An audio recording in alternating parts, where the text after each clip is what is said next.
एक बार प्रेम से बोलेंगे ओम नमः शिवाय। देखिए, आज मैं आपको वीडियो में बताऊंगा ज्योतिर्लिंगों के विषय में। और सबसे पहले आज बात करेंगे सोमनाथ ज्योतिर्लिंग के विषय में। बहुत ही कम समय में बहुत ज़्यादा जानकारी देने का प्रयास करूंगा मैं। तो देखिए, सबसे पहले शुरुआत करते हैं द्वादश ज्योतिर्लिंग स्मरण स्तोत्र से। इस स्तोत्र का पाठ करने से आपको 12 ज्योतिर्लिंग जगह के साथ यानी कि स्थान के साथ याद हो जाएंगे स्वतः ही। आप देखिएगा, सौराष्ट्रे सोमनाथम चा श्रीशैले मल्लिकार्जुनम, यानी कि सौराष्ट्र में सोमनाथ और श्रीशैल में मल्लिकार्जुन। उज्जैनियम महाकाल ओमकार परमेश्वरम, यानी कि उज्जैन में महाकाल ओमकार तीर्थ में परमेश्वर। केदारम हिमवत्स पृष्ठे डाकन्यम भीमशंकरम, हिमालय के शिखर पर केदार, डाकनी क्षेत्र में भीमशंकर। वाराणस्यम च विश्वेश्वरम त्र्यंबकम गौतमी तटे, वाराणसी में विश्वनाथ, गोदावरी के तट पे त्र्यंबकेश्वर। वैद्यनाथ चिताभूम नागेशम दारुका वने, चिताभूमि में वैद्यनाथ, दारुका वन में नागेश।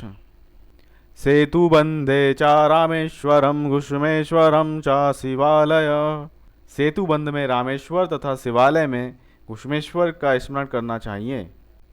द्वादस्तानि नमामि प्रातरुत्थाय या पठेत, जो प्रतिदिन प्रातः काल उठकर इन 12 नामों का पाठ करता है, सर्व पाप विनोमुक्त सर्व सिद्धि फलम लाभता, उसके सभी प्रकार के पाप छूट जाते हैं और उससे संपूर्ण सिद्धियों का फल प्राप्त हो जाता है। तो बहुत ही पवित्र स्तोत्र है। इसमें आपको 12 ज्योतिर्लिंग कंठस्थ हो जाएंगे स्थान के साथ में। अब देखिए, मैं आपको हिंदी में नाम बताऊंगा 12 ज्योतिर्लिंगों के नाम। अगर आपको नहीं पता है तो आप देखिएगा कौन कौन से ज्योतिर्लिंग हैं। पहला सोमनाथ, दूसरा मल्लिकार्जुन, तीसरा महाकालेश्वर, चौथा ओमकारेश्वर, पांचवा केदारनाथ, छठा काशी विश्वनाथ जिसे कि विश्वेश्वर भी कहते हैं, सातवां भीमाशंकर, फिर श्री त्र्यंबकेश्वर महाराज, फिर श्री वैद्यनाथ महाराज, फिर श्री नागेश्वर, फिर श्री रामेश्वर, फिर उसके बाद श्री घुष्मेश्वरम। तो इस प्रकार से हमारे 12 ज्योतिर्लिंग हो गए। और अब मैं आपको 12 ज्योतिर्लिंगों के स्थान बताता हूँ, कहाँ कहाँ पे हैं, कौन कौन से राज्य में हैं और कितने ज्योतिर्लिंग कौन कौन से राज्य में आते हैं, वो सब आपको अब पता लगने वाला है। 8 राज्यों में फैले हुए हैं 12 ज्योतिर्लिंग हमारे। गुजरात में, आंध्र प्रदेश, मध्य प्रदेश, महाराष्ट्र, उत्तराखंड, उत्तर प्रदेश, झारखंड और तमिलनाडु। कौन कौन सा ज्योतिर्लिंग और कितनी संख्या में कौन कौन से राज्य में हैं वह देखिए, गुजरात में श्री सोमनाथ, श्री नागेश्वर आपको मिल जाएंगे। उसके बाद श्री मल्लिकार्जुन आंध्र प्रदेश में है। मध्य प्रदेश में श्री महाकालेश्वर, श्री ओमकारेश्वर हैं। महाराष्ट्र में श्री भीमशंकर, श्री त्र्यंबकेश्वर, श्री घुष्मेश्वर, ये आपको 3 सर्वाधिक महाराष्ट्र में मिल रहे हैं। उत्तराखंड में श्री केदारनाथ जी हैं। उत्तर प्रदेश में श्री विश्वेश्वर यानी कि काशी विश्वनाथ जी महाराज उत्तर प्रदेश में हैं। झारखंड में श्री वैद्यनाथ और तमिलनाडु में श्री रामेश्वर। तो इस प्रकार से आप देखेंगे 12 ज्योतिर्लिंग आपकी स्क्रीन पे आ गए और मैंने जगह के साथ में आपको बता रहा हूँ। अब देखिए, इस मैप में स्थिति पूरी जानिए कहाँ कहाँ पे ज्योतिर्लिंग है। अब यहाँ पे देखिए, उत्तराखंड में यहाँ पे ज्योतिर्लिंग है हमारा, फिर यहाँ पे उत्तर प्रदेश में है, फिर झारखंड में, उसके बाद मध्य प्रदेश में, फिर महाराष्ट्र में 3 हैं, गुजरात में 2 हैं, आंध्र प्रदेश में 1 है और फिर यहाँ पे तमिलनाडु में 1 है। देखिएगा हमारे शास्त्र क्या कहते हैं। शास्त्रों के अनुसार जो है सोमनाथ ज्योतिर्लिंग का प्रादुर्भाव किस प्रकार से हो रहा है। जब ब्रह्मा जी ने प्रजापति दक्ष से कहा कि सृष्टि का विस्तार करो, तो उन्होंने कन्याओं की सृष्टि की, जिनमें से 27 कन्याएं उन्होंने चंद्रमा के साथ ब्याह दी। और जो 27 कन्याएं थीं उनमें सबसे ज़्यादा चंद्रमा को प्रिय उनकी पत्नी अश्विनी नाम की दक्ष कन्या सबसे ज़्यादा उनको प्रिय थी। ये बात जो है दूसरी जो 26 बची हुई चंद्रदेव की पत्नियां थीं यानी कि राजा दक्ष की पुत्रियां, उनको ये बात पसंद नहीं आ रही थी और उन्होंने इसकी शिकायत अपने पिता राजा दक्ष से की थी। तो एक बार राजा दक्ष ने उनको समझाया, लेकिन वो जो है तब भी नहीं माने। राजा दक्ष ने उन्हें समझाया कि पति का अर्थ है सबका रक्षण और समान व्यवहार कर सबको जो है संतुष्ट करें, किसी से कम और किसी से अधिक प्रेम नहीं करें, सबको समान भाव से प्रेम करें। लेकिन वह जो है इस बात को नहीं समझते हैं और रोहिणी को सबसे ज़्यादा जो है प्रेम करते हैं वो। उसके बाद दक्ष प्रजापति इनको श्राप दे देते हैं और श्राप के कारण जो है चंद्रमा दिनों दिन जो है क्षीण होने लगते हैं, उनका सौंदर्य नष्ट हो जाता है। सभी को चिंता होती है, तो देवराज इंद्र सब लोग जो हैं जाते हैं ब्रह्मा जी की शरण में, उनसे उपाय पूछते हैं। वो उपाय बताते हैं कि चंद्रमा को जो है भगवान शिव का पूजन करना चाहिए और वो भी लिंग रूप में पूजन करना चाहिए। साथ ही साथ उनको कठोर तपस्या करनी होगी, महामृत्युंजय मंत्र का जप करना होगा, तब जो है भोलेनाथ प्रसन्न हो सकते हैं। तो इस प्रकार ब्रह्मा जी के कहने पे तप किया जाता है चंद्रमा के द्वारा और भोलेनाथ जी बहुत ही ज़्यादा उन पे प्रसन्न हो जाते हैं। भोलेनाथ जी कहते हैं, चंद्रदेव मैं तुम पर प्रसन्न हूँ, बोलो क्या मांगना है। तो चंद्रमा कहते हैं कि आप मेरे अपराधों को क्षमा कीजिए, मुझे आरोग्य और यश प्रदान करिए। भगवान शिव जी कहते हैं, चंद्रदेव मैं तुम्हें अमरत्व प्रदान करता हूँ। कृष्ण पक्ष में प्रतिदिन तुम्हारी एक एक कला क्षीण होती रहेगी, परंतु शुक्ल पक्ष में उसी क्रम में तुम्हारी एक एक कला बढ़ती रहेगी। इस प्रकार प्रत्येक पूर्णिमा को तुम 16 कलाओं से पूर्ण हो जाओगे। तो इस प्रकार बात सुनकर चंद्रमा के मन में बहुत ही ज़्यादा हर्ष हुआ और जो है आप देखते होंगे कि अंधियारा पाक और उजियारा पाक जो है चलता रहता है। तो यही कथा जो है आती है, जो कि सोमनाथ ज्योतिर्लिंग जब स्थापित होता है, ज्योतिर्लिंग फिर स्थापित किया जाता है, वहाँ पे भगवान शंभु भोलेनाथ माता पार्वती के साथ साक्षात वहीं पे जो है रह जाते हैं। चंद्रमा वहाँ पे जो है सोमनाथ ज्योतिर्लिंग की स्थापना करते हैं और इस प्रकार जो है सोमनाथ ज्योतिर्लिंग स्थापित हो जाते हैं। और ऐसी मान्यता है कि सोमनाथ ज्योतिर्लिंग का आविर्भाव पृथ्वी की उत्पत्ति के साथ ही हुआ है। फिर बाद में जो है बहुत बड़े बड़े भक्त हुए जो मंदिर की सेवा करते रहे, जिनमें एक लंकापति रावण का भी नाम आता है, जिसने जो है बहुत ज़्यादा आभूषणों से, बहुत ही ज़्यादा रत्नों से सोमनाथ मंदिर का निर्माण कराया था।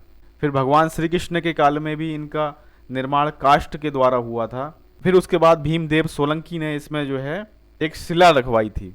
बहुत कुछ बदलाव होते चले गए और बहुत ही ज़्यादा भव्यता आ गई थी मंदिर में। तो ये तो रही बात हमारे शिव पुराण के द्वारा श्री सोमनाथ मंदिर के आविर्भाव का इतिहास, यानी किस प्रकार से श्री सोमनाथ शिवलिंग का प्रकट हो रहा है और किस कारण से जो है सोमनाथ मंदिर वहाँ पे स्थापित हुआ। ये हमारे जो है पुराणों के अनुसार, शास्त्रों के अनुसार बात रही। जैसे कि मैंने आपको मैप में शुरुआत में ही बताया था, गुजरात में हमारा श्री सोमनाथ मंदिर है। एक इतिहासकार हैं कर्नल टॉड, इनके अनुसार मोहम्मद साहब से पूर्व जो अरब क्षेत्र है, यहाँ पे ये सब जो अरबी भाषा में एक शब्द है लात, इस नाम के देवता की पूजा की जाती थी। और जब वो यहाँ पे लूटपाट के इरादे से भी अगर यहाँ पे आते थे ये लोग, तो यहाँ पे जो शिवलिंग हुआ करता था इसको भी लात नाम से बोला करते थे।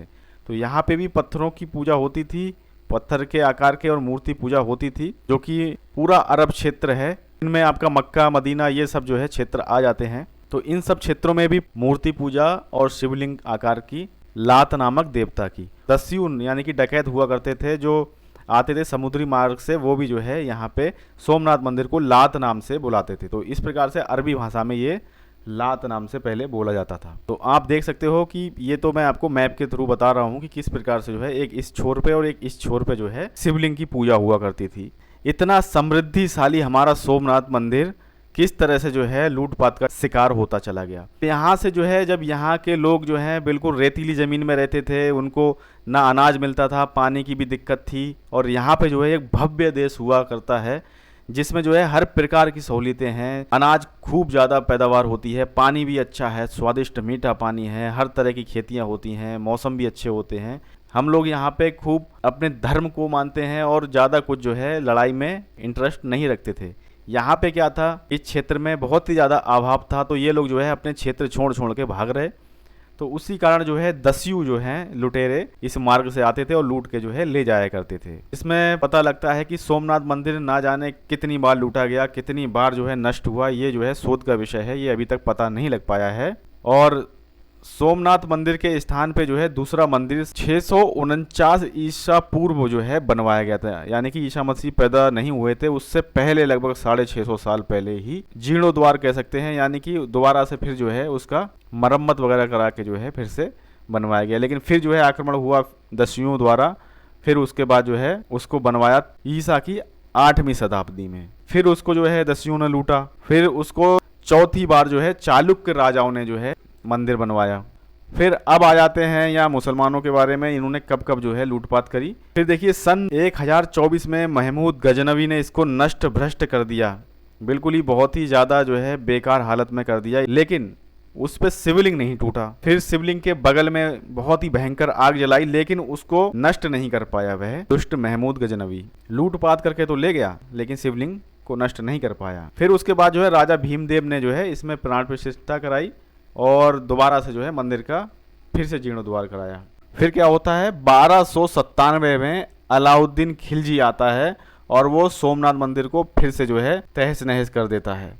हीरे मोती अशर्फियाँ सोना चांदी सब जो है लूट के ले जाते हैं ये लोग और मंदिर को फिर ध्वस्त कर जाते हैं। फिर उसके बाद 1395 में जो है सुल्तान मुजफ्फर साहब का शासन हुआ, उसने भी बहुत ज़्यादा इस मंदिर को लूटा। फिर 1413 में तो सुल्तान अहमद शाह था, इसने भी लूटा। फिर उसके बाद सन 1706 में औरंगजेब ने तो बहुत ही ज़्यादा जो है नुकसान पहुंचाया, क्षति पहुंचाई मंदिर के लिए और साथ ही साथ एक मस्जिद भी बनवा दी उसने। लेकिन इतने दुष्टों के मंदिर को नष्ट करने के बाद भी जो सृष्टि के आदि सृजक हैं महादेव जी, उनके एक दिव्य पीठ के अस्तित्व को मिटाना मानव के सामर्थ्य की सीमा से बाहर है। वे कल्याण के साथ साथ संहार के भी आदि देव हैं।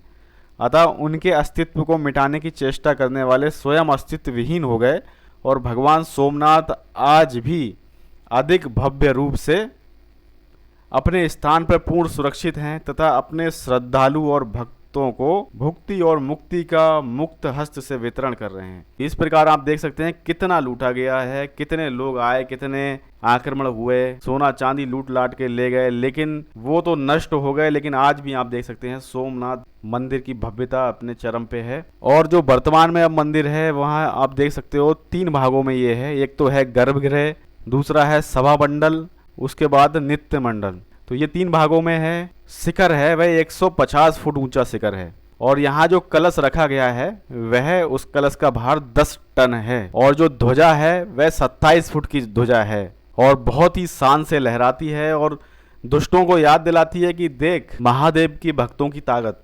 जितनी बार दुष्टों ने मंदिर को नष्ट करने का प्रयास किया, उतनी बार महादेव के भक्तों ने मंदिर को और वैभवशाली और समृद्धिशाली बनवाया है।